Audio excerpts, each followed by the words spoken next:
Il était un faible avec une compétence inutile, jusqu'à ce qu'il découvre un donjon caché où un aventurier surpuissant qui y était piégé décida de l'entraîner pour qu'il devienne le plus fort des aventuriers. Norstadia était le fils d'un noble de Baran sans avenir, sans compétences magiques impressionnantes, et avec un seul ami. Il se réveilla pour commencer sa vie de bibliothécaire après avoir terminé l'école préparatoire, car il préférait gagner de l'argent plutôt que d'être un fardeau pour son père déjà inutile. Il s'habille et descend les escaliers pour ne trouver que son père prosterné face assis alors qu'il l'informe que sa position de bibliothécaire a été volée par le fils du vicomte. Tout comme dans la plupart des sociétés aristocratiques, chaque noble avait un rang auquel le respect leur était accordé. Mais malheureusement, il n'avait qu'un baron comme titre, ce qui était le bas de la pyramide, permettant à quiconque classé plus haut de les surpasser dans la société. Cette nouvelle a rendu Nord déprimé alors qu'il faisait lever son père tout en lançant des piques à la légère, l'appelant un père inutile et bon à rien. Son père a entendu ça, mais comme son fils n'était pas loin, le vieil homme a simplement continué sa tentative de le calmer. Nord a alors demandé à son père nul ce qu'il ferait, et c'est à ce moment-là qu'Alice, sa sœur avec un complexe fraternel chronique, est arrivée en déclarant qu'elle ferait payer au vicomte pour son frère adoré.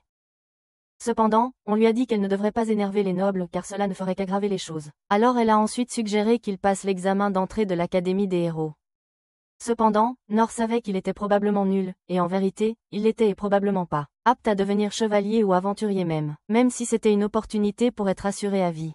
Alice réussit à le convaincre, alors il décida d'essayer puisque la petite salope le traumatiserait probablement s'il décidait de devenir un reclus. En ville, il retrouva Emma et ses énormes canons et pour une raison quelconque. Elle était super énergique pour gaspiller sa vie comme bibliothécaire. Malgré le fait d'être un baron, un rang supérieur à Nord, ils étaient amis d'enfance puisque leurs parents s'entendaient bien.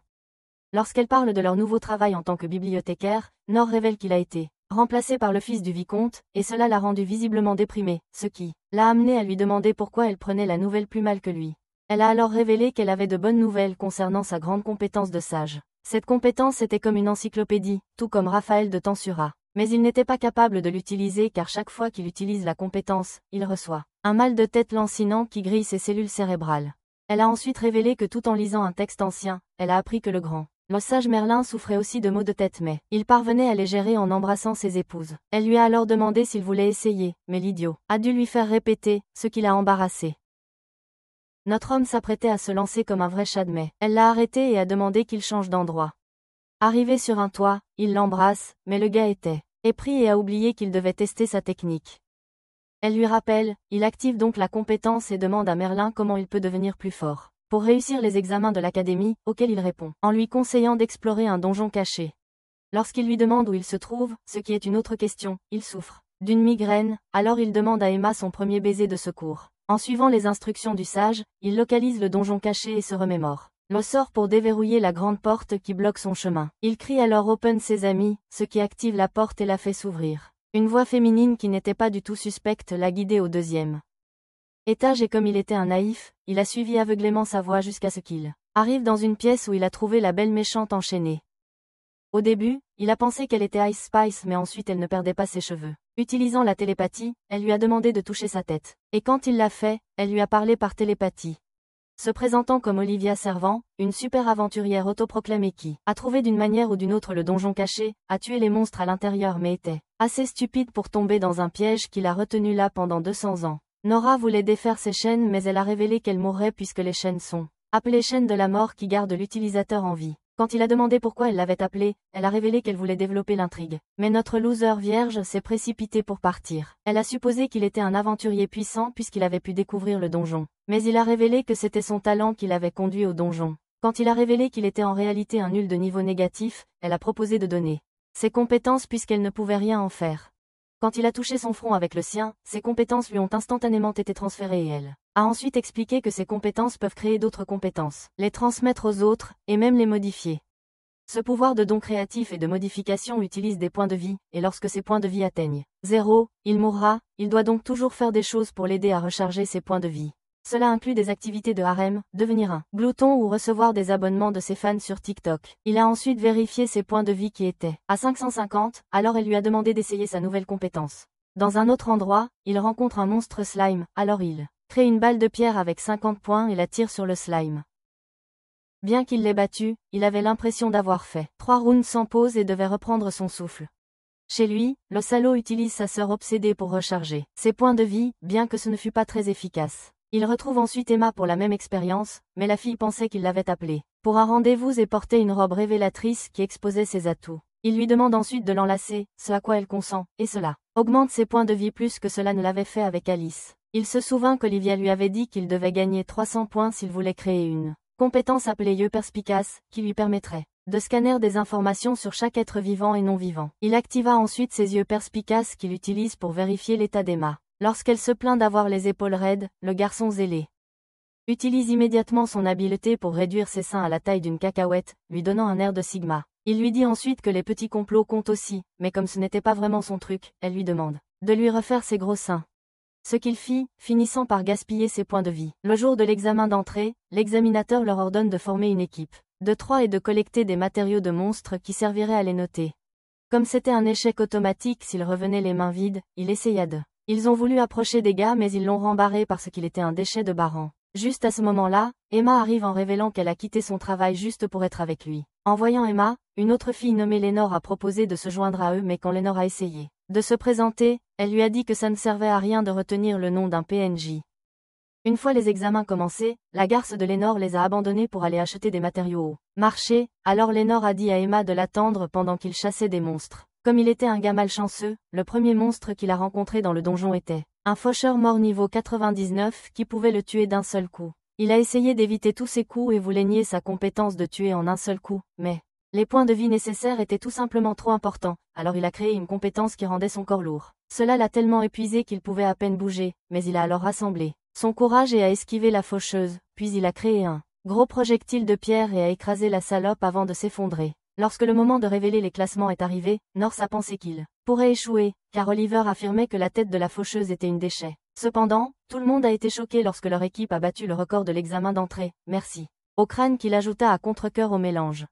Une fois rentré, l'ambiance s'est allégée pour tout le monde, surtout pour son père sans honte qui était simplement content que son fils ne soit pas aussi inutile que lui. Cependant, le prochain problème à régler était les frais d'inscription incroyablement élevés. Le lendemain, pendant le petit déjeuner, Alice était tout près de Noir tandis que leurs parents les regardaient avec un visage impassible en criant que ce n'était pas l'Alabama. Alice décida alors qu'il serait le nouveau chef de la maison grâce à sa nouvelle réussite, ce qui fit paniquer le père minable.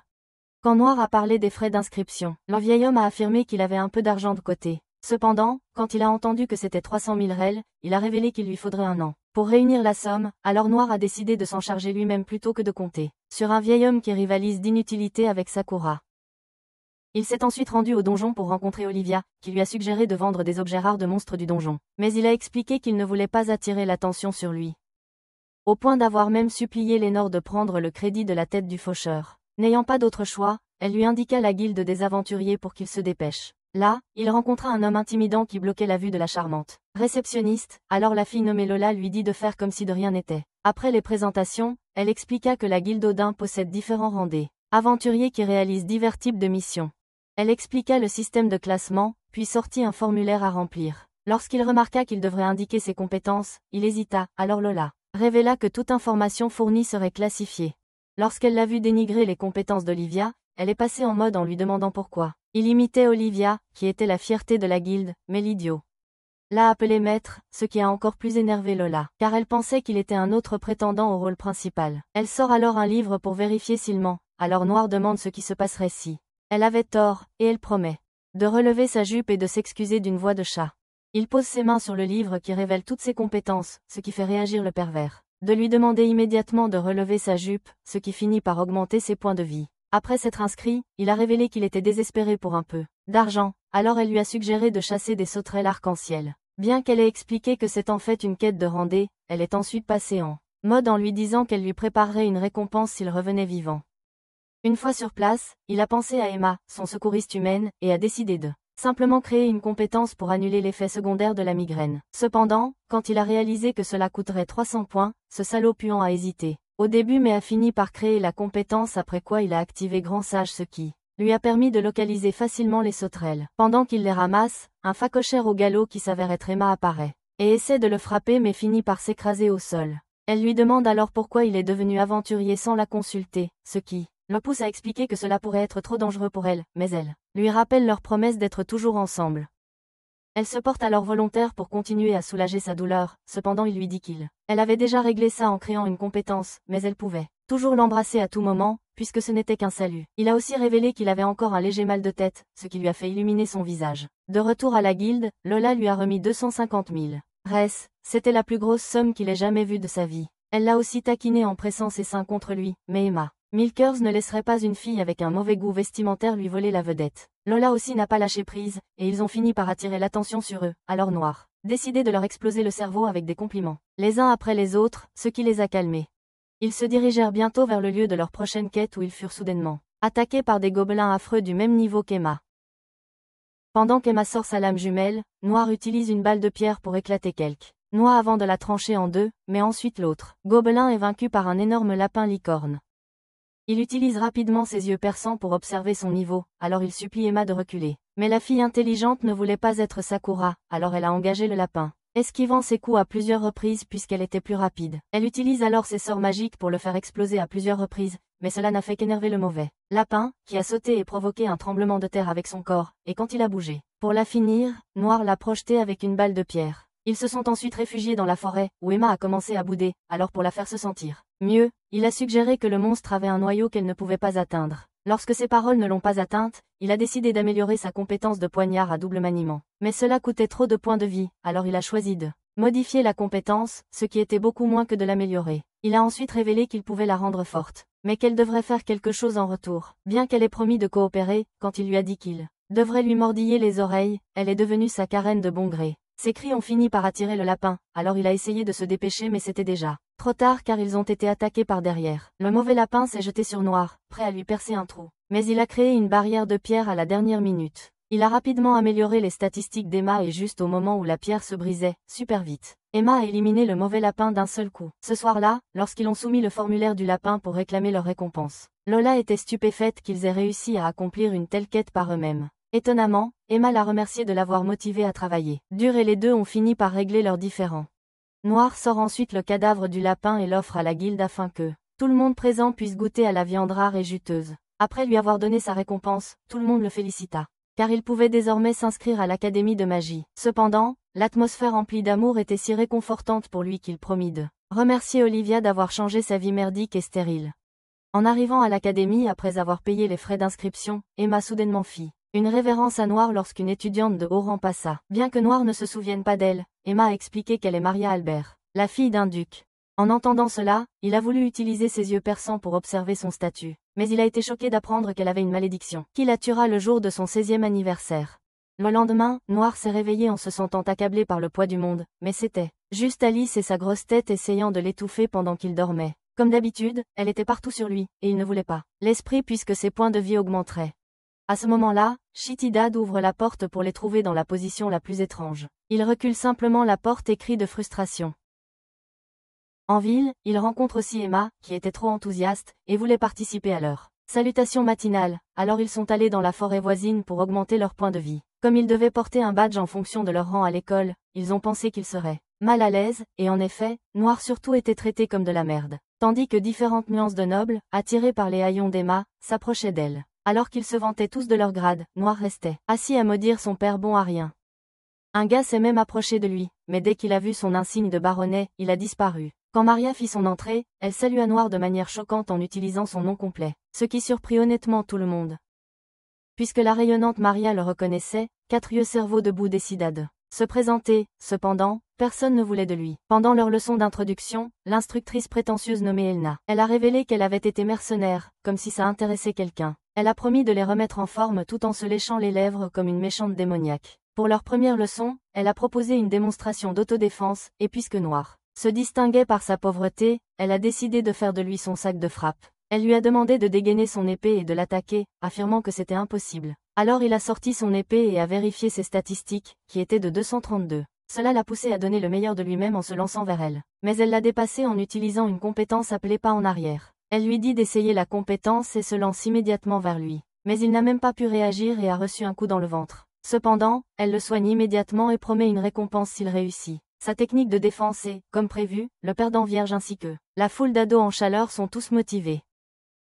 Il a alors créé sa compétence avec créativité et a réussi à exécuter la technique du pas en arrière du premier coup. Malheureusement, sa récompense fut un massage des fesses qu'elle prétendait offrir à beaucoup d'aventuriers. Désirée, mais c'était plutôt une torture pour Noir qui ne pouvait pas respirer car elle pesait autant que 4 taureaux. Une fois qu'elle s'est levée, Noir a remarqué que ses points de vie avaient beaucoup augmenté. Quand il était temps de se mettre en paire, Emma a insisté pour que Emma et Noir ne puissent pas se mettre en paire puisqu'ils sortaient ensemble. Ils ont dû corriger le malentendu et ont révélé qu'ils n'étaient que des amis d'enfance. Elle a également empêché Maria et sa servante Akaon de se mettre en paire. Alors, le pervers numéro 1 de la classe l'a approchée. Cependant, elle a refusé son invitation, affirmant qu'elle n'était pas digne de son rang et des baronnesses invitées qui travaillaient très dur, alors elle a décidé de faire équipe avec Noir. Dès qu'ils se sont tenus la main, Alice, obsédée par son frère, a perturbé ses cours car elle sentait que Noir préparait quelque chose de louche. Pour leur exercice en binôme, ils devaient se lancer l'un l'autre à tour de rôle. Noir n'avait pas peur puisqu'il avait déjà acheté une compétence passive de défense qui était tellement bon marché qu'il arborait un air satisfait. Quand elle l'a jeté, il est tombé sur les fesses comme prévu, mais puis Maria s'est effondrée et lui a envoyé son visage plein de ses intrigues. Quand une servante est venue à son côté, il a réalisé que c'était la malédiction qui lui vidait lentement la vie. Il a essayé de l'effacer, mais cela lui aurait coûté 4 fois ses points de vie, alors il a demandé au grand sage la manière la plus efficace de gagner des points de vie. Lia sans scrupule lui dit alors d'aligner toutes les filles présentes et de claquer chacune de leurs intrigues une par une, ce qui lui rapporterait 2000 points de vie. Cependant, Noir affirmait que le LP de 2000 ne valait pas le stress. Utiliser cette compétence lui donnait mal à la tête comme d'habitude, alors il supplia Emma de l'embrasser. Ce qu'il fait même sans sa permission car il ne supportait pas la douleur. Cet acte a seulement rendu Elna super énervée ou jalouse. Mais elle a fini par lui faire courir 50 tours. Plus tard dans la journée, ils se sont dirigés vers la guilde où Lola a paniqué car elle a été surprise sans préparation par son béguin. Une fois qu'elle est entrée en courant, l'autre réceptionniste a révélé qu'elle était allée se retoucher le maquillage. Après avoir expliqué le cas de Maria à Lola, elle a révélé qu'une de ses amies qui est une religieuse pouvait pratiquer un exorcisme qui dissiperait la malédiction. Elle a aussi affirmé que son amie est très occupée et, pour une raison quelconque, n'aime pas prendre en charge des cas impliquant des malédictions, mais elles étaient prêtes à essayer. Quand ils ont demandé quel pouvait être le problème, elle a dit que son amie gardait le secret, donc, Noir a décidé de faire tout ce qu'il pouvait pour sauver Maria avant son 16e anniversaire qui avait lieu dans une semaine. Lorsque Lola arriva au temple, il y avait en fait une énorme foule qui faisait la queue pour être guérie, ainsi que des personnes qui sortaient en ayant l'air tout neuf. À l'intérieur du temple, elle retrouve Lumina, épuisée, qui essayait de se reposer. Après avoir dépensé tellement d'énergie à guérir les gens. Pendant ce temps, Noir est retourné dans le donjon pour rendre visite à Olivia, qui affichait une attitude parce qu'il ne venait pas la voir souvent. Elle se plaignait de s'être ennuyée à mourir à cause de lui, alors il s'est excusé et a expliqué le problème avec le duc. Sa fille, c'était la raison pour laquelle il était occupé. En entendant son histoire, elle a affirmé que la malédiction pourrait être une de celles qui se transmettent de ses ancêtres et qui ne se déclenche que lorsqu'elle arrive jusqu'à elle. Pour la lever, elle estimait qu'il lui faudrait environ 10 000 LP, ce qu'il ne pouvait pas éventuellement accumuler, alors elle a suggéré qu'il fasse appel à un clerc. Il a alors révélé que c'était son plan avant de demander à quoi ressemble un clerc. À quoi elle répond que ce sont probablement des elfes, et qu'ils pourraient servir de booster de LPX10. Il a rapidement ignoré ses taquineries, mais elle n'a pas arrêté et a continué à expliquer comment ouvrir les vannes de la dame, ce qui lui a fait saigner du nez. Revenant au sujet principal de l'augmentation de son LP, elle lui suggère de créer une compétence interdite, appelée Lucky Letcher Kill. Active immédiatement sans savoir ce qu'elle fait. Une fois en ville, il a retrouvé Emma qui a affirmé qu'il était en retard, alors il s'est dépêché, pour finalement trébucher et atterrir sur ses canons calciques. Juste à ce moment-là, Rikan a commencé à faire des merveilles avec les filles autour, ce qu'il a réalisant que c'était l'effet de sa nouvelle compétence. Il comprit rapidement que cette compétence pourrait devenir un inconvénient, alors il utilisa la compétence de son éditeur pour la modifier afin qu'elle ne s'active pas lors de situations sérieuses, comme le fanservice maladroit dans Fire Force. Il arborait un sourire suffisant, ce qui fit rouspéter Emma pendant que Lola et Luna regardaient depuis une distance, et Luna affirma qu'il était son type. Une fois la tension retombée, Lola lui présenta le duo, et pendant qu'ils marchaient vers un restaurant, Emma ne put s'empêcher de remarquer qu'elle était battue à tous les niveaux sauf dans ses prochains plans de rigidification. Dans le restaurant, dès que Nora explique que la personne maudite était Maria, Luna révèle qu'elle l'a déjà examinée il y a quelque temps mais qu'elle a décidé de ne pas intervenir. Quand on lui a demandé pourquoi, elle a prétendu que ce n'était pas dû à ses capacités, mais qu'elle ne pouvait simplement pas lever la malédiction de la mort de Maria à ses 16 ans. Elle demande alors comment Maria a fait face, mais Nora explique qu'elle ne tiendra pas une semaine, car ces épisodes sont devenus plus fréquents. Voyant qu'elle se sentait déprimée et découragée, Lola a essayé de la remonter le moral en lui faisant remarquer qu'elle guérit des centaines de personnes chaque jour, donc elle ne devrait pas se sentir responsable d'une seule personne. Nora était également préoccupée, alors il a utilisé des yeux discernants pour vérifier ses statistiques, ce qui lui a permis d'apprendre les conditions pour lever les malédictions, ce qui signifiait que sa durée de vie serait réduite en fonction de la force de la malédiction qu'elle efface. Sur le chemin du retour, Nora suppose que la durée de vie d'un elfe ne couvrira pas le désavantage de la malédiction de Maria et se demande ce qu'il pourrait faire. Cependant, Luna a eu un changement de cœur et a décidé d'aider Maria, ce qui était honnêtement choquant, alors il a demandé un moment seul avec elle. Dans une ruelle, il a révélé qu'il avait jeté un coup d'œil à son statut et savait ce qu'elle risquait, mais elle ne l'a pas laissé finir sa phrase et avec un sourire aux lèvres, elle a expliqué la joie de sauver des vies.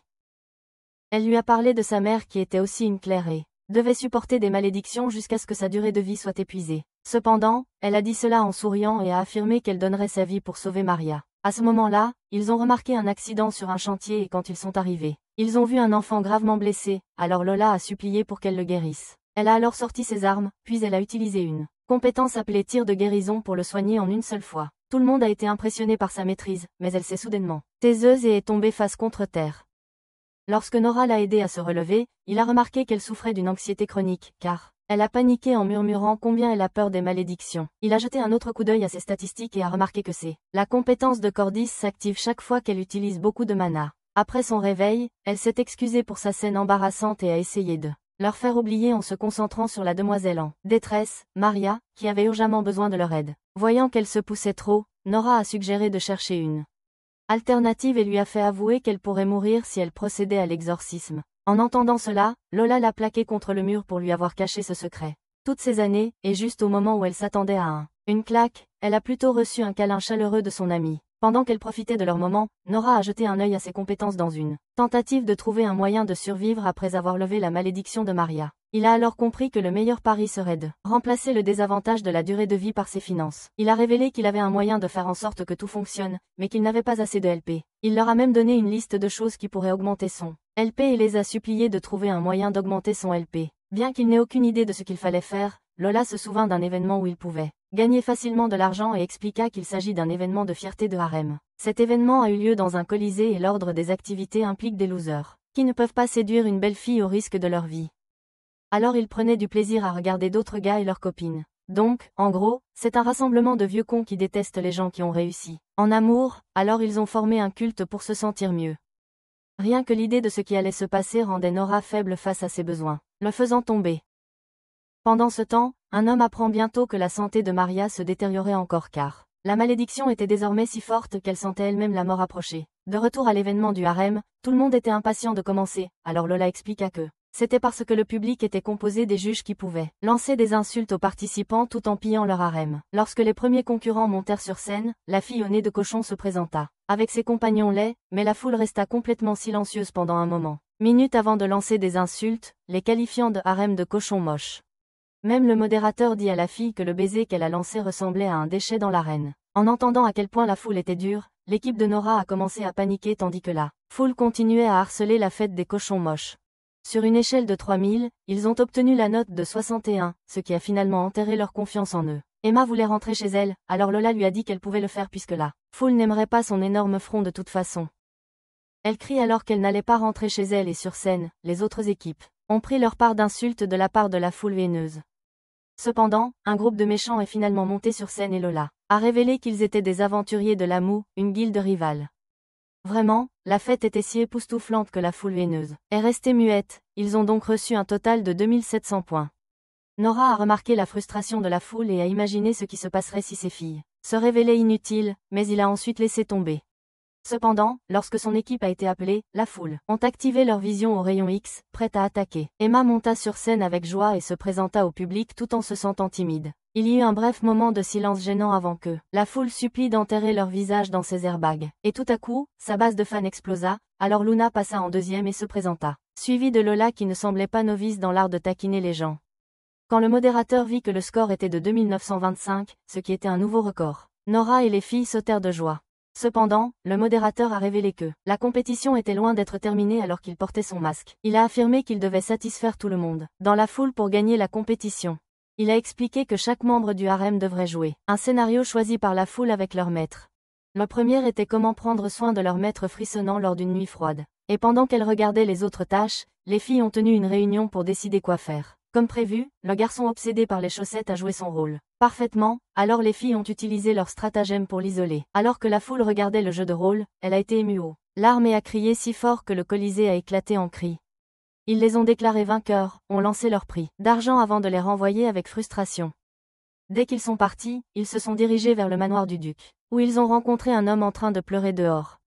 Nora a révélé qu'il avait jeté un coup d'œil aux statistiques de Maria et qu'il était arrivé avec un plan pour la guérir. Alors que Maria était inconsciente, elle rêvait de son enfance déprimante qui était due à le fait qu'un mauvais perdant parmi ses ancêtres l'ait maudite, avec une malédiction de mort qui s'est activée durant son époque. Puisqu'elle était destinée à mourir jeune, elle a décidé de vivre sa vie heureuse en s'inscrivant à l'Académie des héros. Lorsque Nora est entrée dans la pièce, il s'est présenté au duc ainsi qu'à Luna qui l'ont reconnue et ont demandé si elle avait changé d'avis.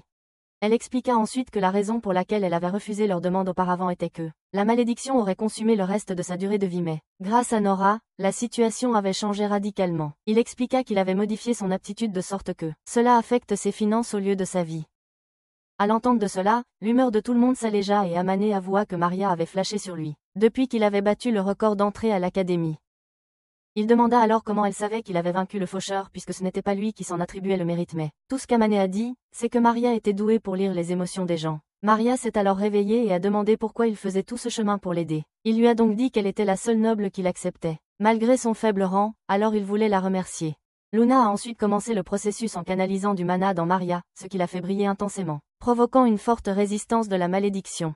Bien qu'il ait essayé de résister, Luna a utilisé tout ce qu'elle avait pour expulser la malédiction et a réussi à la dissiper. Après le spectacle de lumière, Luna respirait comme si elle avait personnellement tiré le traîneau de sable, pendant que Nora utilisait ses yeux pour confirmer que la malédiction était définitivement levée. Après qu'il l'ait confirmé, tout le monde s'est mis à pleurer et ils ont tous remercié Luna qui, à son tour, les a remerciés de lui avoir donné une seconde chance de réaliser son objectif de vie. Maria prit alors la main de Nora et lui promit de lui rendre sa dette pour le reste de sa vie, mais les filles savaient d'une manière ou d'une autre que cela signifiait un membre supplémentaire dans le harem. Pendant qu'elle boudait dehors, Luna révéla qu'elle aussi était tombée amoureuse du roi petit, ce qui rendit Emma furieuse, mais Miss Clueless n'avait aucune idée qu'il était maintenant un Rizzler discret. Plus tard dans la journée, il raconta tout ce qui était arrivé à Olivia en la remerciant. Elle remarqua alors qu'il sentait fortement les hormones féminines, alors il avoua avoir embrassé Maria. Pour obtenir un PULT, ce qui la fit froncer les sourcils, alors elle exigea aussi un baiser. Nora pensa qu'elle en faisait trop même si la police de Pina ne pouvait pas atteindre le donjon. Cependant, il pensait qu'il pourrait avoir la chance de recréer la scène de Mémé de Jujutsu Kaisen, alors il avança, seulement pour que le lâche sans couille l'embrasse sur le front. Le lendemain, ils reçurent un coffre plein de pièces. Le duc en guise de gratitude pour avoir sauvé leur fille. Même après avoir partagé l'argent, chacun d'eux avait 100 millions de rel pour lui. Lorsque Luna révèle qu'elle va rénover sa clinique, Nora envisage d'acheter un accès premium à un fan d'omelette. Mais Emma l'encouragea. Ouvrir une boutique où il pourra vendre des matériaux de monstres. En expliquant l'importance d'investir, il était évident qu'elle était déjà en train de planifier un mariage dans sa tête, alors Lola intervint, affirmant qu'elle savait faire des mathématiques, et l'aider à suivre ses finances, contrairement à elle dont le seul argument de vente était son usine de lait. Comme prévu, Luna voulait aussi l'aider, alors le trio a commencé à se chamailler, ce qui a poussé Nora à inventer une excuse avant de s'enfuir. À la maison, Papa Nul était stupéfait par la pile de pièces que Nora avait rapportées. Quand on lui a demandé ce qu'il allait faire de l'argent, il a prétendu qu'il y réfléchissait encore. Alors Papa Nul s'est porté volontaire pour gérer l'argent lui-même. Cependant, il s'est avéré qu'il était aussi un nul du jeu compulsif, mais il se vantait de sa chance incroyable, alors sa femme lui a rappelé qu'ils étaient fauchés. Nora a alors décidé de continuer à ouvrir une boutique, ce qui a fait supplier Shitty Dad d'être embauché. Tout le monde savait déjà qu'il n'avait aucune honte, cependant ils sont venus à l'accepter tel qu'il est, le Shitty Dad. Plus tard dans la journée, Nora s'est dirigée vers le donjon pour rassembler des matériaux. Lorsqu'il est arrivé dans la tanière d'Olivia, elle n'a pas répondu à ses appels, ce qui lui a fait penser qu'elle était morte, alors il a commencé à la toucher, jusqu'à ce qu'elle ne puisse plus se retenir. Elle se plaignait qu'il ne venait pas souvent la voir et quand elle lui a demandé ce qu'il nécessaire, il lui a dit qu'il aimerait explorer davantage les donjons, ce qui a fait suggérer qu'il utilise la compétence créative pour créer une compétence d'ascenseur de donjon. Avec cette compétence, il pourrait instantanément faire apparaître un étage qu'il a déjà visité, mais il ne peut l'utiliser qu'une fois par heure. Ensuite, elle lui fait équiper une compétence d'éblouissement, au cas où il voudrait s'échapper d'un monstre puissant. L'idiot a en fait essayé sur lui-même et a failli s'éblouir, ne pouvant plus voir la lumière verte brillante d'Emma au départ. Une fois au 5e étage, il remarqua 2 monstres, déjà morts et se demanda s'ils s'étaient tués mutuellement. Juste à ce moment, un lion noir apparut derrière lui. Il utilisa ses yeux perçants pour l'évaluer mais ne put obtenir aucune information sur son état. Alors que le dragon s'approchait, il activa rapidement la lumière aveuglante et créa un portail dans une tentative d'évasion. Cependant, le dragon lui ordonna de s'arrêter en promettant, pour ne pas lui faire de mal puisqu'il avait un visage mignon. Cependant, Nora était confuse car il se demandait pourquoi Mufasa faisait pousser une tulipe sur sa tête. Après avoir reconnu sa force, le lion lui proposa de l'emmener au 6e étage et, en échange, il l'aiderait à chercher quelqu'un. Nora finit par accepter une course Uber gratuite, alors le lion courut à toute vitesse tout en battant facilement plusieurs monstres. Il se présenta alors sous le nom de Tigerson, ce qui était clairement absurde, alors il expliqua que c'était son ami idiot qui lui avait donné ce nom. Il a ensuite expliqué comment lui et son ami étaient arrivés au donjon et l'avaient facilement atteint au 5e étage, mais l'ami voulait tester sa force, en explorant seul le 6e étage. Il voulait désamorcer les pièges avec ses compétences pour rendre l'endroit sûr pour Tigerson. Mais il a fini par attendre son ami pendant 350 ans, ce qui a choqué Nora, mais il se souvenait que les chiens patients attrapaient toujours l'os le plus rapidement.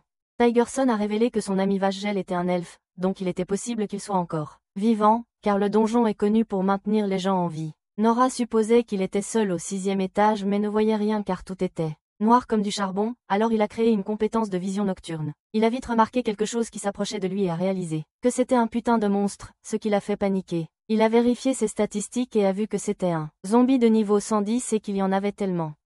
De plus, ils pouvaient détacher leurs membres en 6 et le poursuivre, ce qui les rendait encore plus terrifiants. Nora a réussi à leur échapper en passant par une porte et quand il est passé par la 2e porte, il a encore trouvé un zombie. Cependant, celui-ci était étrangement habillé, alors il a vérifié son statut et a réalisé que c'était Vashj'el. Il a essayé de lui parler mais il n'y avait aucune réponse, alors il a utilisé sa compétence d'éditeur pour enlever sa forme de zombie. Cela a fait revenir Vashj'el à sa forme d'elfe, après quoi Nora a expliqué qu'il avait été piégé pendant plus de 300 ans tandis que Tigerson l'attendait. Cela l'a ému aux larmes en se rappelant quel grand ami Tigerson avait été pour lui après qu'ils soient devenus amis par hasard. Il affirmait qu'il allait seul au 6e étage parce qu'il voulait être utile à Tigerson qui le protégeait toujours. Nora pouvait comprendre car Emma avait été celle qui protégeait ses arrières, son talent étant plus inutile que le pictogramme d'avertissement sur un paquet de cigarettes. Après avoir rassemblé son courage, il est retourné avec Nora au 5e étage où il a retrouvé Tigerson, qui était simplement heureux de le voir vivant. Il a ensuite dit au lion d'abandonner la conquête du donjon car il voulait vérifier si sa bien-aimée était toujours en vie chez lui. Apparemment, le gars ne savait pas que les potes passent avant les filles et pour couronner le tout, il a révélé que les étrangers ne sont pas autorisés dans son village, ce qui voulait dire qu'il abandonnait Tigerson après l'avoir attendu pendant 350 ans.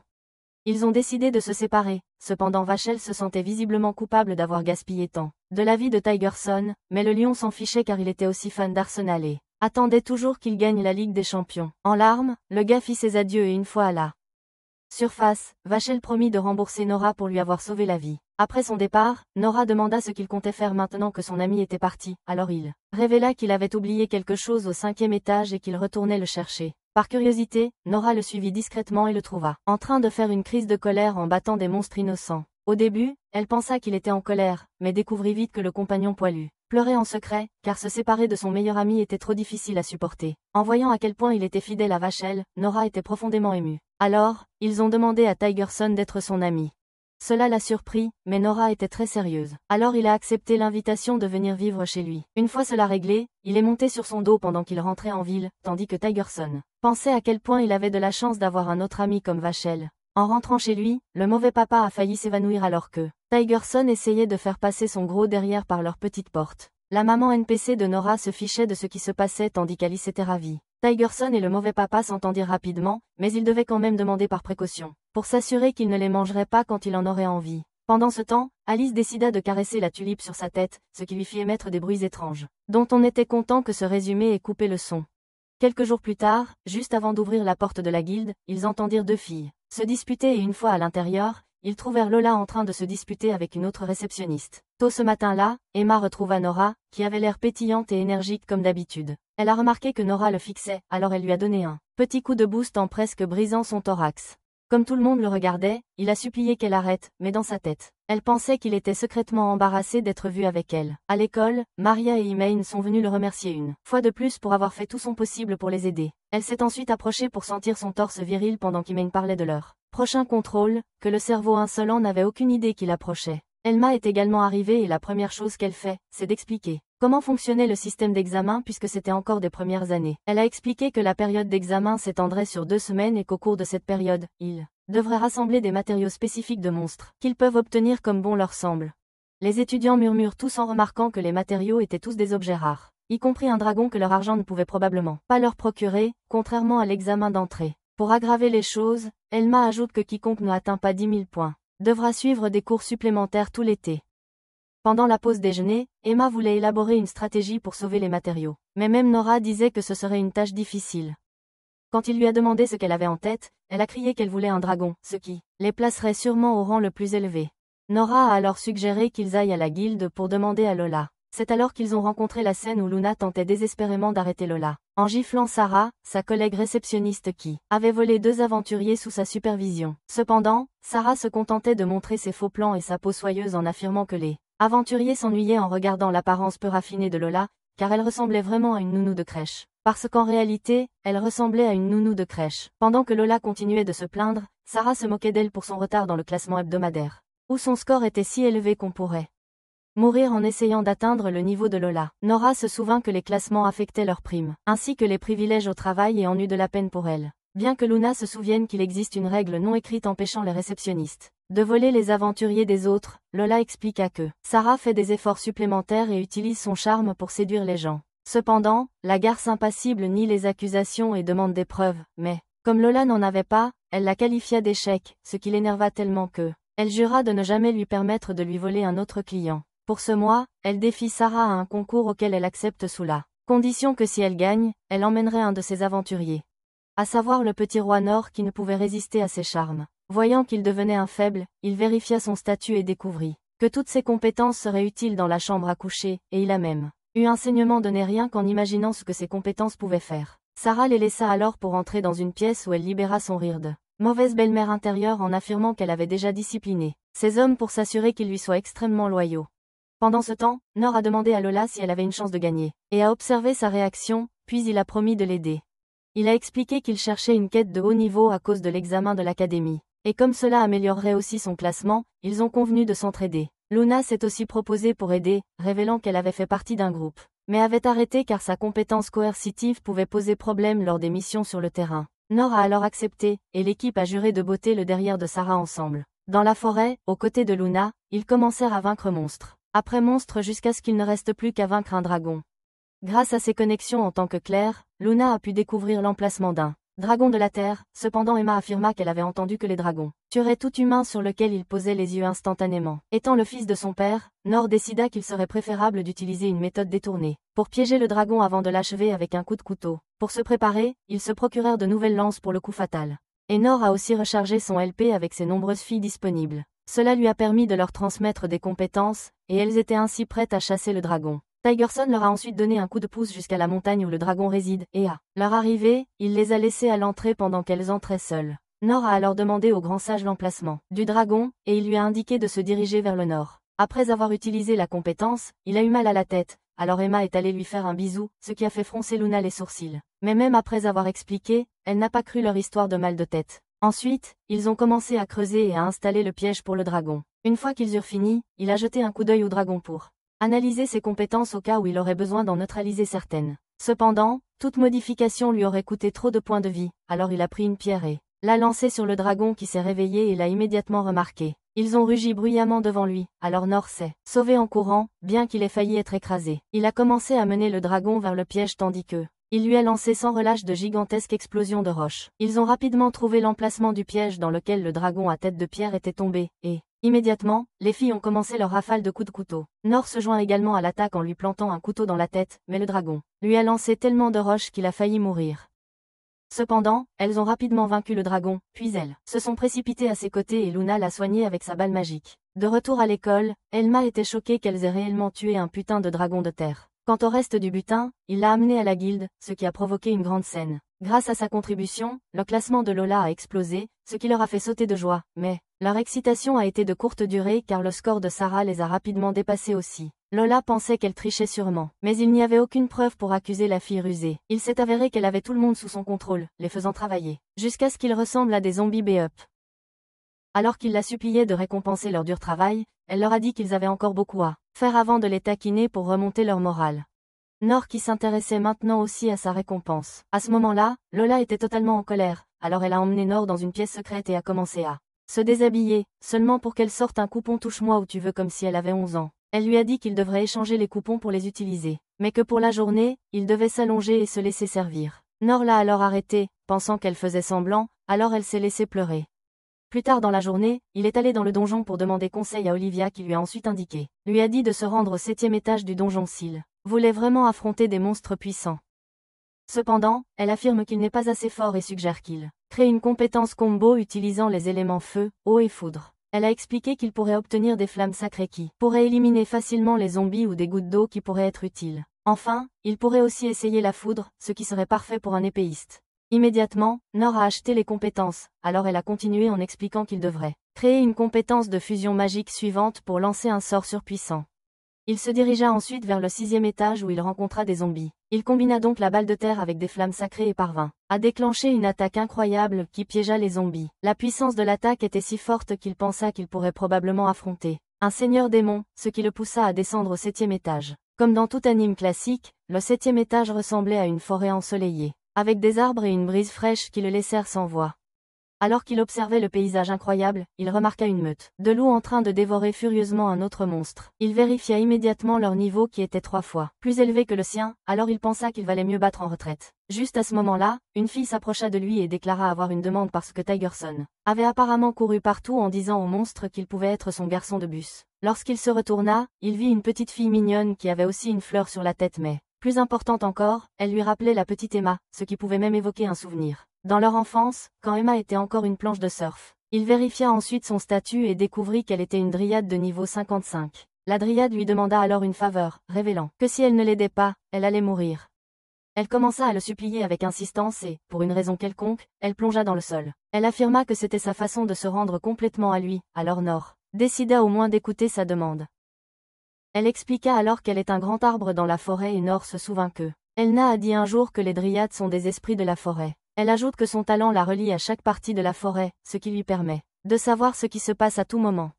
Quand il lui a demandé pourquoi elle était sous la forme d'un enfant, elle lui a dit qu'elle pensait qu'un pervers comme lui prêterait plus d'attention, cependant l'idiot s'est juste mis à rougir car il n'était pas prêt pour un amour interdit. Elle a ensuite révélé que quelque chose la drainait et c'était si étrange que cela était inconfortable et drainait aussi sa force vitale. À ce stade, Nor pensait qu'elle jouait probablement avec son intelligence qui, pour être honnête, n'était pas très élevée. Elle expliqua que son vrai corps était un vieux arbre et que le monstre suquait son énergie, et elle lui demanda de vaincre le monstre et en échange, elle lui indiquerait où se trouvent les coffres au trésor ainsi que le chemin vers le prochain étage. Cela semblait être un échange équitable, étant donné qu'il devait aider Lolo à gagner le classement, alors il lui dit qu'il devait d'abord vérifier le monstre et se qualifia fièrement de poule mouillée. Elle reconnaît son nom en tant que Mademoiselle Poulet et se présente également comme Dory. Ensemble, ils se dirigèrent vers l'emplacement de son vrai corps où ils purent observer le monstre abeille dorée drainant sa force vitale. Elle affirma que les abeilles devraient être en bronze mais que celle-ci avait muté, ce qui explique pourquoi elle n'était pas dans une colonie. Avec son œil avisé, il réalisa que son niveau était un putain de 256, donc il lui dit clairement que le monstre l'éliminerait d'un coup s'il osait s'en approcher. Elle s'excusa alors de demander l'impossible et juste à ce moment-là, elle tomba. Douleur, alors Nor examina l'abeille pour la voir aspirer du mana de son corps principal sans retenue. Bien qu'il sache qu'il n'y avait aucun moyen qu'il puisse vaincre l'abeille dorée, il jeta un autre regard aux dégâts sur son vrai corps, observant qu'elle se désintégrait déjà peu à peu. Elle rassembla la force de se lever et de lui montrer le chemin vers l'étage suivant, mais, en voyant à quel point elle se forçait, il maudit sa faiblesse et lui dit qu'il ne pouvait pas être aussi insensible au point de la laisser seule, souffrir alors qu'elle lui rappelait tellement Emma. Il est alors retourné à la tanière d'Olivia pour chercher sa grande connaissance. Et comme prévu, elle était heureuse que son élève compte sur elle. Cependant, elle lui a conseillé d'ignorer les demandes de Dory, car il n'était en rien aussi fort qu'un protagoniste surpuissant. Pourtant, Nor voulait tout donner, ce qui l'a amené à demander s'il était tombé amoureux de la Loli Arbre en quelques minutes. Nor a expliqué que c'était uniquement parce qu'elle lui rappelait Emma, alors elle a décidé de l'aider en révélant qu'il doit promettre de ne pas mourir ou elle ira en enfer et lui frappera les bijoux de famille. Il a ensuite demandé pourquoi elle n'irait pas au paradis, mais la dame affirme qu'elle a été une mauvaise fille. De retour au 7e étage, ils ont localisé l'abeille dorée dans son nid et immédiatement, Nor a créé une compétence appelée cible qui verrouillait son ennemi. Ensuite, il s'est approché de la meute de loup et a dit à Dory de se cacher car le plan était dangereux. Elle lui a alors donné un boost de PV non sollicité avant de s'enfuir pour se cacher. Nor a lancé une pierre sur un loup, ce qui les a tous fait charger vers lui alors qu'il s'enfuyait, pensant qu'il ne pourrait pas le rattraper. Cependant, ils étaient plus rapides que prévu et l'ont rapidement rejoint, presque en lui tranchant le derrière. Alors qu'il tombait, ils l'ont entouré, prêts à lui donner une correction. Mais il a utilisé la compétence de lumière éclatante pour s'échapper. En fuyant, il a rencontré l'abeille dorée qui suce Dory alors qu'elle était censée être dans son nid. Par terre, il y avait Dory qui était tombée inconsciente, alors, furieux. Il a attaqué l'abeille avec son épée, mais elle a paré le coup. Il lui a lancé des éclairs, mais elle était trop rapide. Bientôt, les loups l'ont rattrapé, désireux de le dépecer vivant, alors il a utilisé la compétence cible, pour faire en sorte que les loups argentés détestent l'abeille dorée. Cela a fait que la meute a attaqué l'abeille dorée en même temps, et le combat est vite devenu un combat sanglant, avec les loups subissant plus de dégâts. Cependant, l'abeille a finalement éliminé les loups curieux et s'est préparée à combattre Nord, qui a alors utilisé une fusion d'eau et d'électricité. Il l'a lancé sur l'abeille et a donné un coup de Pikachu à son derrière jaune. Peu après, Dory s'est réveillée et l'a remercié pour l'avoir sauvée, même si elle ne pouvait pas aider. Elle lui a en fait montré l'emplacement du coffre, et l'a même aidé à récupérer les objets à l'intérieur. Avec ses yeux perçants, il apprend que l'orbe améliore les mages comme Emma avec des attributs de vent, tandis que le clip doré était un grade triple de chute fructueuse. Cela l'a rendu excité, alors il l'a remercié d'avoir tenu sa part de l'accord. Elle lui montra aussi l'entrée du 8e étage, qu'il savait qu'il ne pourrait pas trouver en 6 mois. De retour en ville, il donna l'objet rare à Lola pour l'aider à grimper dans le classement. Le jour de l'annonce finale, tout le monde était en effervescence comme si c'était l'événement de l'année. Chaque réceptionniste choisit son aventurier préféré pour les représenter, afin qu'ils soient placés ensemble sur le podium. Il commence alors à compter le nombre de pièces qui, le maître de guilde leur a attribué en fonction de leur performance. Un à un, les aventuriers ont abandonné, jusqu'à ce qu'il ne reste plus que les représentants de Lola et Sarah. La bataille est restée un match nul, mais il semblait que Nord manquait de pièces. Alors que l'atmosphère devenait tendue, elles ont toutes deux révélé leur dernière carte et Nord a fini par gagner, donc Lola a été déclarée gagnante. Comme prévu, Sarah les a accusés de tricherie, mais Lola lui a rappelé qu'elle n'avait aucune preuve et lui a dit de s'abstenir de voler les aventuriers de ses collègues. Alors qu'elle se vautrait dans l'échec, Nord, qui était toujours en train de lui faire la cour, l'a encouragée, alors. Elle a saisi l'occasion de glisser une note avec son adresse chez elle dans sa main. Lola a remarqué cela et l'a poursuivi avec une massue pointue. Le lendemain, il a donné à Emma l'orbe de vent, alors la reine Glock l'a avalé immédiatement. Cela a fait briller son corps intensément, tandis que Nord observait que elle avait gagné 2 nouvelles compétences, dont l'une faisait d'elle la flash. Elle a testé la première compétence appelée courir comme le vent, puis elle a essayé la compétence d'attaque, coup de vent, qui était également très puissante. Bien qu'elle le remercie pour le cadeau, elle baissa les yeux, ce qui le fit demander si son poitrine lui faisait à nouveau mal au dos, mais elle répondit non et lui demanda de l'accompagner à une fête. Nord se rappela que c'était censé être une fête pour les nobles, mais elle expliqua que Shogi voulait danser et voulait qu'il fasse l'honneur. Au début, il hésita pour une raison quelconque, mais quand elle lui dit qu'elle devrait chercher un autre gars, il accepta à contre-cœur de l'accompagner. Son attitude peu enthousiaste ne fit que la mettre en colère, car elle prétendit qu'il ne payait pas assez l'attention sur elle et ne remarquerait probablement pas si elle tombe amoureuse d'un autre gars ou se fait kidnapper. À la maison, il a trouvé sa famille criant fort et le sale père déversait sa colère sur un innocent mouchoir. Quand il a demandé ce qui s'était passé, ils ont révélé qu'ils n'avaient pas trouvé de boutique pour lui, parce que personne ne voulait vendre ou louer un espace pour un noble de bas étage. Cela a rappelé à Nord que malgré le fait qu'il soit devenu plus fort, il était toujours le fils d'un baronnet méprisable qui n'est même pas considéré comme noble. Pour remonter le moral de son père, il lui dit de prendre son temps car il n'avait jamais cru qu'il pourrait réussir à sécuriser un lieu en premier lieu. Passant à autre chose, il demanda à son père nul s'il avait des vêtements pour une fête, révélant qu'il allait accompagner Emma à une ce soir-là. Alors le père PNJ apporta un costume affreux qui ressemblait à des tigres et qui avait l'air d'avoir été souillé, mais il prétendait que c'était le meilleur qu'il avait. Voyant l'état de leur trésor familial, qui était probablement la seule chose qu'il hériterait, il décida d'en acheter un nouveau. À la fête, il avait l'air élégant et même les parents d'Emma l'ont remarqué et l'ont remercié d'avoir veillé sur Emma. Quand il leur a demandé où elle était, ils lui ont dit d'attendre un peu. Elle était encore en train de s'habiller. Le père lui a alors murmuré à l'oreille, demandant s'il savait de quoi parlait la fête, et, d'après sa réponse, il comprenait que Nord n'avait aucune idée de ce qui se tramait. Juste à ce moment-là, Emma est arrivée, ressemblant à Ice Spice sans les cheveux brûlés, et comme prévu, la première chose qu'elle a faite a été de lui faire noter ses canons de luxe de 106 cm. Peu après que l'animateur, qui s'appellera Jack Sparrow, a révélé que, il y a quelques nuits, le voleur fantôme lui avait envoyé une lettre. À la mention de ce nom, l'humeur de tout le monde a changé et Nord a remarqué qu'Emma était bouleversée. Jack leur a dit de se rassurer tout en révélant que, bien que le voleur soit après son précieux bijou appelé l'arme de sirène, il n'a aucune chance de le voler, car il a engagé les meilleurs aventuriers de Longrild pour le protéger. Un coup d'œil aux aventuriers et on pouvait dire qu'ils avaient l'air puissants, mais Nord, curieux, a tout de même fixé son regard sur l'aventurière. N'avait que 16 ans mais avait un niveau de 148. Avec l'assurance que le bijou était entre de bonnes mains, tout le monde avança joyeusement sauf Emma qui était encore terrifiée. Quand il a demandé si le voleur l'avait menacée, elle a rapidement changé de sujet et a affiché un faux sourire.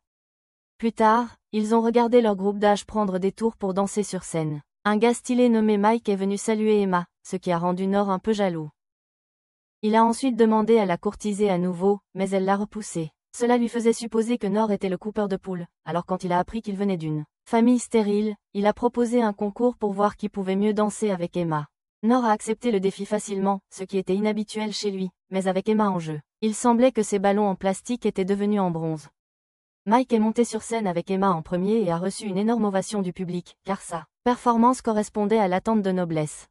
Quand c'était le tour de Nor, il a montré ses compétences en danse avant de monter sur scène. Cependant, il était nerveux à cause de toutes ses piqûres. Fixe tellement Emma lui donna une tape pour le calmer. Dès qu'ils ont commencé à danser, cela a coulé si bien que tout le monde a été impressionné par leur performance, provoquant une ovation forte qu'il a désigné comme le vainqueur évident. Alors qu'il s'apprêtait à l'embrasser, la lumière s'est éteinte, signalant l'arrivée du voleur fantôme, qui était obsédé par l'attention puisqu'elle n'était pas aimée chez elle. Elle a proclamé qu'elle était venue pour les larmes de la sirène ainsi que pour Emma. Cela a choqué Nor, car il se rappelait ces questions étranges plus tôt dans la journée. Immédiatement, l'aventurière a poursuivi la femme sur le lustre mais il lui a foncé dessus et est descendu pour voler Emma sous le nez de Nor.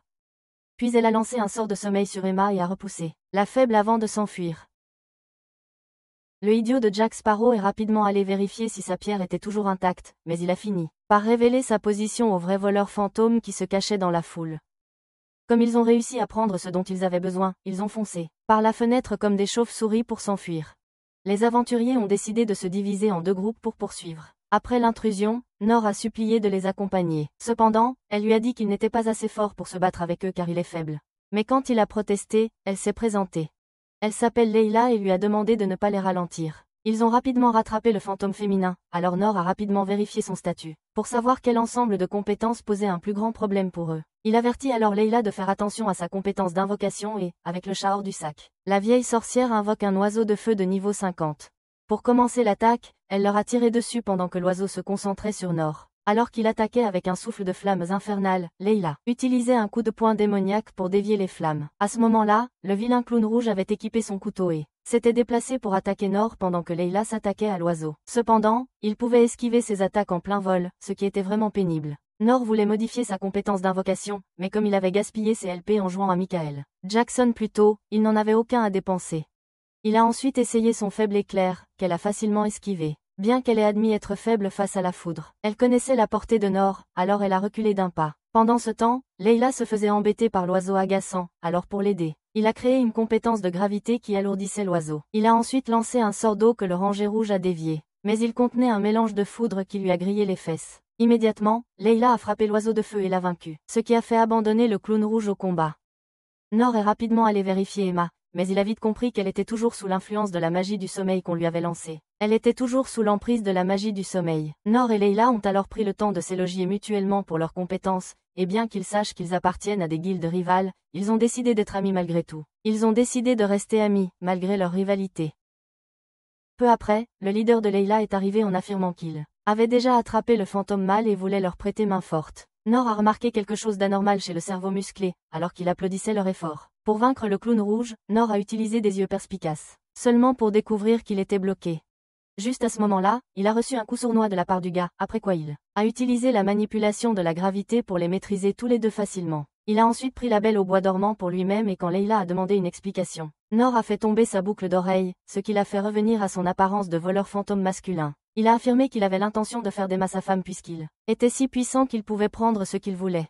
Le voir devenir fou avec elle, Nor dépasse la force gravitationnelle et se lève. Le fantôme a augmenté la puissance de la poussée, mais il a surmonté l'effet écrasant sur son corps et, pendant qu'il était distrait, Emma s'est réveillée et l'a envoyé voler d'un coup de poing, tandis que Nor terminait la combinaison en le mettant KO. De retour au manoir, Jack Sparrow a remercié Nor pour avoir sauvé la situation et lui a promis de lui rendre l'appareil un jour. Les parents d'Emma l'ont aussi remercié d'avoir sauvé leur fille, qui était heureuse d'être traitée correctement par Nor, pour une fois. En guise de remerciement pour leur aide, Jack Sparrow leur a aidé à obtenir un espace pour ses objets rares, à un tarif réduit, ce qui a rendu la pauvre famille heureuse. Quelques jours plus tard, à l'école, Emilia annonça qu'ils allaient accueillir un élève transféré, qui s'avéra être Layla. Layla se présente comme une aventurière qui, immédiatement, séduit les garçons, rendant les filles moches visiblement jalouses. C'est alors que Nor réalisa que c'était la même Layla avec qui il s'était battu il y a quelques jours. Voyant qu'ils se connaissent, Elma lui dit de s'asseoir à côté. Nor, donc elle le fait, ce qui contrarie les autres hauts gradés. Pour continuer, Elma annonça qu'il était temps pour les leçons spéciales, ce qui rendit la nouvelle venue Layla curieuse. Elle demanda alors à quelques gars de quoi il s'agissait, et ils crièrent que c'était un camp d'entraînement, ce qui signifiait une sortie de classe aux sources chaudes. En chemin vers les sources chaudes, Elma les avertit de rester vigilants car ils pourraient rencontrer des monstres. Cependant, Elma était assez excitée car c'était une occasion pour passer à la vitesse supérieure dans sa routine de soins de la peau. Voyant son enthousiasme, Nor pensa que ce serait une mauvaise idée pour elle de participer au camp d'entraînement, car elle risquait de trop en faire. Pendant ce temps, les garçons attendaient aussi avec impatience le bain public, qui était leur seule chance de voir enfin quelque forme. Cela poussa les filles à prévoir de rester hors de vue, mais Emma, le cerveau de noix de coco, dit que ça ne la dérangeait pas si les garçons la voyaient. Ils tournèrent alors leur attention vers Nor en espérant qu'ils arrêtaient quiconque essaie de jeter un coup d'œil et de voir leur visage. Le pervers du placard n'avait d'autre choix que de se taire. Plus tard, tout le monde rigolait, alors Elna leur a rappelé de rester vigilants, mais le garçon aux cheveux en pique lui a dit qu'ils étaient des élites capables de défaire n'importe quel monstre, alors elle l'a fait manger de la terre d'un seul coup. Elle lui dit franchement que les gens comme lui sont généralement les personnages que l'auteur fait mourir durant les arcs de développement du protagoniste. Maintenant en colère, elle leur crie de prendre formation avant de revenir. Comme les garçons étaient tous lents d'esprit, Layla prit le commandement et commença à aboyer des ordres à tout le monde, ce qui convenait au PNJ puisqu'il s'agissait d'une rare occasion pour une méchante canonne de leur parler. Alors qu'ils avançaient vers la source chaude, Cheveux Épineux prouva qu'il n'était pas totalement inutile en disant à Nor de s'arrêter. Il lança ensuite une pierre devant lui qui activa un piège à fausse. Le frimeur voulait que les filles le félicitent pour son utilité, mais elles étaient toutes distraites par de très jolies fleurs sauvages. Alors que Nor se demandait qui avait tendu le piège, une fée apparut et révéla que la fosse était l'œuvre de quelques bandits. Elle affirma aussi qu'elle n'était pas un monstre méchant, ce qui était douteux, mais Cheveux Pointus crut son histoire. Dès que les filles remarquèrent la fée, elles se précipitèrent toutes pour la caresser comme si c'était la poule aux œufs d'or. Nor utilisa alors son regard perspicace pour l'examiner, et remarqua qu'elle possédait une compétence appelée marionnettisme de monstre. Il regarda Elna en attendant une réponse, mais elle détourna les yeux pour indiquer qu'ils étaient seuls. La petite fée leur dit qu'elle connaissait un raccourci vers la source chaude. Alors tout le monde la suivit comme une bande d'ânes. Bientôt, ils passèrent par une grotte totalement noire, ce qui inquiéta Nor, mais Spikey était confiant dans sa capacité à détecter les pièges et prit la tête. Nor sortit aussi son épée, juste pour faire bonne mesure, mais la petite fée se plaignit que cela l'effrayait et lui demanda de la ranger. Lorsqu'ils arrivèrent au centre de la grotte avec beaucoup de trous, Nor était sûr que des monstres s'y cachaient, alors il affronta la fée, révélant qu'il savait qu'elle avait un don pour la manipulation. Cela la fit avouer et elle ordonna aux hommes lézards cachés d'attaquer. Immédiatement, un groupe d'hommes lézards armés bloqua leur chemin, mais avant que Nor puisse demander à ses coéquipiers de rester en formation, ils se précipitèrent tous, tête baissée dans la bataille, espérant prouver leur point. Nor remarqua bientôt que les filles étaient en danger, mais ses inquiétudes étaient infondées car Layla et ses filles du harem ont réussi à tenir tête aux monstres. Finalement, tous les lézards ont été vaincus, ce qui a poussé la Pixie à prendre la fuite. Cependant, Nor a utilisé sa compétence de gravité pour l'empêcher de s'enfuir. Une fois de l'autre côté, Elna voulait jouer la carte du « je te l'avais dit ». Mais ils ont alors aperçu la source chaude au loin, ce qui les a fait sauter de joie et a totalement ignoré ses paroles. Plus tard, ils arrivent à leur hébergement où ils sont accueillis par une vieille sorcière à l'agonie. La vieille sorcière a annoncé que la source chaude était prête pour les dames, mais elles étaient méfiantes des gars, si piquants au nom de ses compagnons de débauche, et ont promis de ne pas les espionner. Comme les hommes lézards s'étaient probablement cogné la tête trop fort, les filles ont décidé d'acheter leurs faux vœux avant de partir. Une fois partis, les gars ont dévoilé leur vraie nature en chantant même un hymne de fraternité en se préparant à graver dans leur esprit la vue de corps nus. Piquant a pris les devants en tant que leader de la bande dégénérée et a distribué des masques à tout le monde présent, y compris Nor qu'il a accepté à contre-cœur. Alors qu'il le tenait, il a eu des souvenirs de quand les filles l'avaient fait de leur chevalier en armure brillante, alors il a refusé leur invitation. Cela les a amenés à le traiter de traître, alors elles ont commencé à le poursuivre dans les logements, jusqu'à ce qu'il se dirige vers le bain féminin ouvert. Heureusement, Elna était de garde et a utilisé un jutsu de terre, qui les a tous arrêtés sur place. Remplies d'une détermination brûlante, elles se sont levées et ont continué leur avancée vers le paradis du complot, donc Elna et Nor ont tous deux utilisé une attaque terrestre pour les arrêter définitivement cette fois. Maintenant, seul leur chef Spikey était encore debout, prêt à venger ses camarades tombés. Quand lui et Elna ont échangé des coups, il l'a repoussée avec tellement de force que Nor a dû la sauver. Elle lui a alors demandé comment il était devenu si fort, ce qui l'a amené à révéler qu'il avait pris beaucoup de potions de renforcement de puissance, puis il les a activées, et s'est transformé en un cerveau musclé gigacade. Elna l'a traité de stupide parce qu'il faisait tout pour voir des terrains, mais ses mots l'ont mis en colère, alors il a expliqué la passion de vérifier les terrains chez un camarade de classe. Il a essayé de convaincre Nor de le rejoindre pour réaliser le rêve de tous les garçons, mais il a réussi à résister à l'envie et a dit qu'il ne trahirait jamais ses amis de cette manière. Cela a poussé Spikey à l'attaquer frontalement dans un combat de conviction où ils ont tous deux essayé de montrer qui était le plus fort. Cependant, Nor est surpassé en force brute, alors il a activé une compétence qui rend son adversaire impuissant, ce qui a permis de le projeter au sol. Juste à ce moment-là, un autre gars qui faisait semblant d'être battu a commencé à courir vers la source chaude. Nor a essayé de le poursuivre, mais le gars appelé Kent était si rapide qu'il le laissait sur place. Il a décidé de ralentir ses statistiques, mais cela coûtait trop de LP. Cependant, puisque les canons à calcium d'Emma étaient sur ce gars, il a risqué sa vie pour activer la compétence. Malgré sa lenteur, Kent a réussi à sauter dans le bain chaud, suivi par Nor. Dans un retournement de situation, les filles n'étaient pas dans le bain chaud comme Elena leur avait dit de patienter. Comme il avait utilisé trop de points de vie, il est tombé inconscient dans l'eau. Lorsqu'il s'est réveillé, il s'est retrouvé aveugle, et Elnet a révélé qu'ils étaient en train de le laisser se baigner avec elles en récompense d'avoir arrêté les dépravés, qui pleuraient comme des bébés, enfermés dans leur chambre. La semaine suivante, lors de leur premier jour d'ouverture, Lola a déplacé seule du mobilier lourd, révélant qu'elle était la cousine éloignée de Gorilla Grodd. Grâce au travail constant de Nor, la boutique était remplie d'objets rares. Ce qui faisait projeter à Luna qu'ils n'auraient besoin que de quelques semaines pour faire exploser leur succès. Nor a aussi donné aux filles des choses étranges à goûter, qu'elles ont adorées sans savoir qu'il s'agissait des cadavres des slims du donjon. Bientôt, des gens ont afflué dans la boutique pour découvrir leurs objets rares, ce qui a fait pleurer Chitty. Papa, pendant que Nor le remerciait d'avoir fait la publicité de la boutique. À ce moment-là, il remercia encore une fois Nor d'avoir changé leur vie et dit à quel point il était fier, ce qui le fit réfléchir à tout le chemin qu'il avait parcouru. Il retourna alors au donjon et révéla qu'il voulait libérer Olivia de ses chaînes et mettre fin à sa souffrance, en guise de remerciement pour avoir fait de lui un perdant inutile comme lui, un aventurier puissant. Elle apprécie ses efforts mais lui demande de ne pas se pousser trop loin. Dès qu'il la quitte, il demande au grand sage comment il peut libérer Olivia des chaînes de la mort sans la tuer, et le sage lui dit de se rendre au 15e l'étage où la réponse à sa question sera donnée. Il devrait arriver au 14e étage où un panneau indicateur avec des directions pour l'épreuve avait été placé en fonction du nombre d'aventuriers présents. Le premier chemin était pour les aventuriers seuls tandis que le second était pour un groupe. Il a alors emprunté le premier chemin et a fini sur un petit pont avec des pointes en dessous. Au début du pont, il y avait un panneau d'avertissement, indiquant que les compétences ne pouvaient pas être utilisées pour traverser. En tant que lâche qu'il est, il ne risque pas le procès seul, et a décidé qu'il était temps de révéler le secret d'Olivia à Emma. Après lui avoir parlé d'Olivia, ainsi que du donjon caché. Elle a promis de l'aider, même si cela signifiait combattre Lucifer. Ils sont immédiatement retournés au 14e étage et ont passé par le deuxième chemin, qui les a menés dans une pièce avec des trous à chaque coin.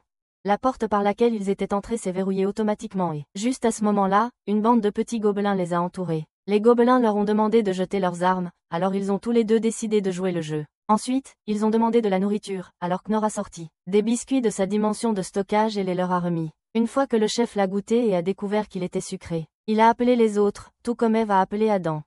Pendant qu'il le croquait, il a aussi demandé à Emma de les divertir en agissant comme un cochon, ce qu'elle ne fait que parce que Knorr lui a demandé.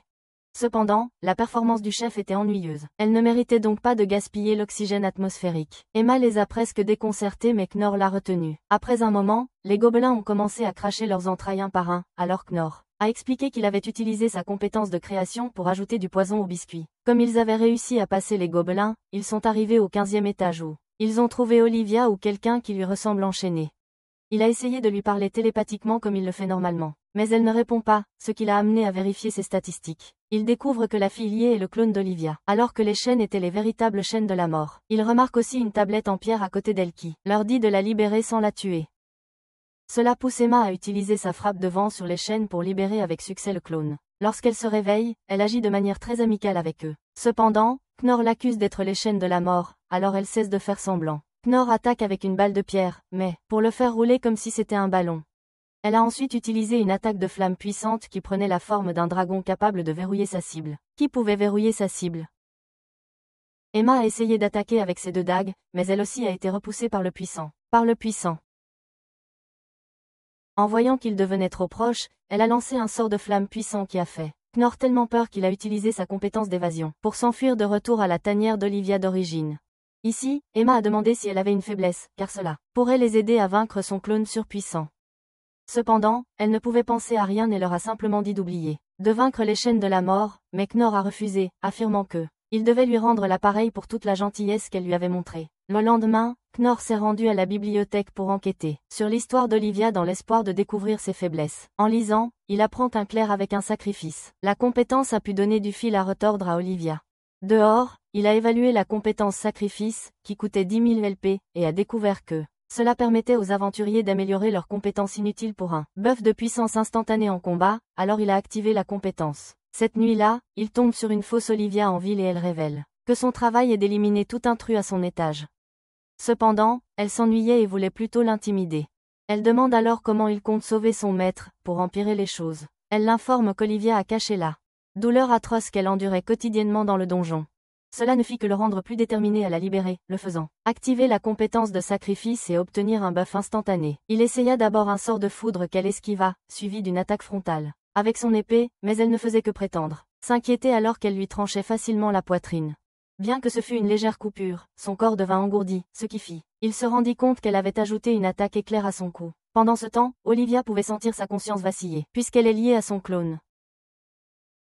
Cela lui rappela pourquoi elle s'était vraiment intéressée à Nor. Il y a 200 ans, un perdant qui lui ressemblait exactement avait soudain supplié d'être son élève alors qu'elle s'amusait dans un bar. Elle l'avait fait taire comme une mouche agaçante, seulement pour le voir s'écraser face contre terre. Mais elle avait refusé parce qu'elle ne savait pas comment enseigner à quelqu'un. Cependant, le garçon était persévérant et la suivait partout pendant des jours, des semaines, et des mois juste pour prouver à quel point il était déterminé. Après avoir perturbé sa routine quotidienne pendant un moment, elle lui demanda pourquoi il était si obsédé. Il lui répondit qu'il avait promis à son ami décédé qu'il deviendrait le plus grand aventurier de tous les temps. Elle lui dit alors que s'il pouvait lui infliger une égratignure, elle l'accepterait comme son élève. Il dégaina son épée et la frappa par derrière seulement pour se tenir sur son tranchant avec ses pieds nus. Elle lui a dit qu'il était plus faible qu'un PNJ et lui a conseillé d'abandonner ses rêves et de mourir. Cependant, le harceleur a continué à la suivre partout. Finalement, elle a commencé à céder peu à peu, et juste au moment où elle commençait à apprécier, le barman l'a informé que le gars était décédé. Il s'avère qu'il a essayé de protéger une fille d'un monstre et a fini grillé. En le voyant étendu sans vie, elle s'est reproché sa mort parce que s'il l'avait bien entraîné, les choses auraient été différentes. De retour au combat, juste au moment où Nora était sur le point de mordre la poussière, Emma a utilisé son pas éclair pour repousser le clone. Les autres filles du harem sont également arrivées et Luna a utilisé son pistolet de guérison pour le soigner. Alors qu'elle se tenait devant lui, le clone s'est moqué du groupe adorable tout en leur rappelant qu'il n'était pas dans une comédie musicale Disney. Immédiatement, elles se sont liguées contre elle en utilisant une attaque combo bien coordonnée. Mais ensuite elle a attaqué Emma par derrière et lui a donné un coup de Pikachu. La gorille Emma a alors commencé à lancer des galons sur elle, ce qui l'a repoussée pendant un moment, jusqu'à ce qu'elle contre-attaque avec un puissant lancer également. Nora a ensuite supprimé les attributs de foudre de son épée. Alors Lila l'a frappée avec une telle force qu'elle s'est brisée. Elle a enchaîné avec un coup de poing qui était courbé plus facilement que Drake ne courbe un plan d'un soir. Après quoi elle a libéré son dragon de flamme qui l'a transformé en frite. À ce moment-là, toutes les filles ont commencé à s'effondrer alors que le clone avait utilisé son pouvoir pour leur donner de la fièvre. Elle déchaîna de nouveau sa flamme, prête à le finir, mais il esquiva juste à temps, bien que cela lui ait demandé tout son effort. Il réalisa vite qu'elle avait ralenti ses mouvements avec son pouvoir et même quand il attaqua avec une balle de pierre, celle-ci se retourna pour l'attaquer à la place. À ce moment, il admit qu'elle savait mieux utiliser les pouvoirs d'Olivia que lui. Elle lui dit d'abandonner, mais il refusa et se lança dans une histoire non sollicitée, qui n'intéresse personne, en terminant par le fait qu'il doit absolument sauver Olivia. Il a ensuite échangé toutes ses compétences sauf faire preuve de créativité et a reçu un puissant buff, qu'il a utilisé pour se lancer à sa poursuite et pour la première fois, il a pu suivre ses mouvements avec précision. Mais même lorsqu'il la frappait, son épée ne pouvait pas égratigner sa peau, ce qui lui a donné l'occasion de porter de lourds coups à son visage à plusieurs reprises jusqu'à ce qu'il soit projeté au loin. Elle a de nouveau déchaîné ses flammes de dragon, ce qui lui a fait voir sa vie défiler devant ses yeux. Il s'est donc précipité droit dessus, tranchant le pouvoir de l'armure de l'intrigue et utilisant l'élan pour marquer un tir à la tête qui l'a pétrifiée, la transformant en poussière. Sa victoire signifiait qu'Olivia était maintenant libre, alors il est allé la retrouver dans un vaste champ et lui donner un câlin chaleureux tout en sanglotant sur ses intrigues. Les affaires de Nora continuaient de croître régulièrement grâce au soutien de sa famille, tandis que ses filles du harem profitaient de chaque occasion pour recharger ses LP sans qu'il ait besoin de quémander.